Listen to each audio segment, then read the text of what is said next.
السلام عليكم، وياكم كذا مركز المهندس. اليوم عندنا هاي الجيب جراند شيروكي لاريدو موديل 2018 خليجيه وكاله كيف العبيدي.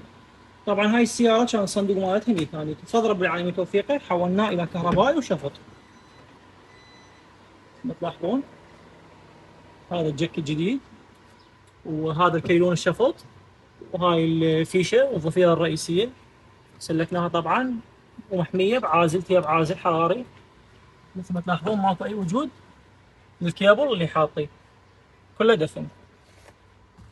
هذا المجرى مال التسليك مال جيك.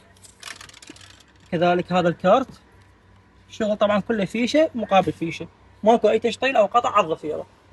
كذلك هذا الحساس مثل ما تلاحظون مكانه، وكلبساته ايضا بلاديه. وهاي المنطقه ايضا مثل ما تلاحظوها.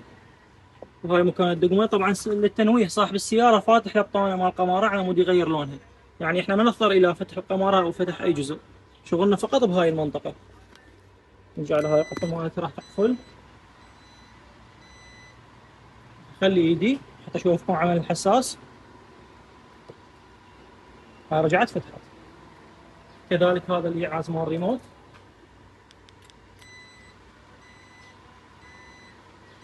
مثل ما قلنا لكم السيارة خليجية بدون مواصفات.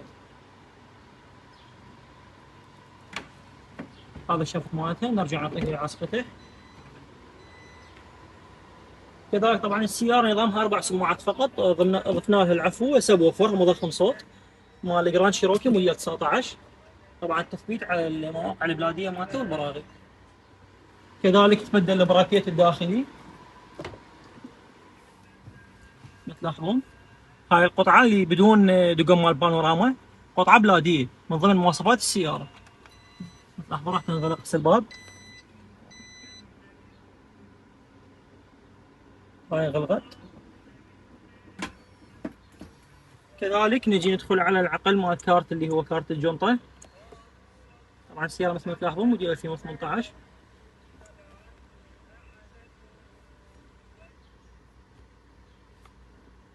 هذا رقم الكارت، بارت نمبر مال هاردوير ومال سوفت وير. وهاي الموديل يير 2018، يعني حتى الكارت اللي استخدمناه ايضا موديل 2018. تحياتي.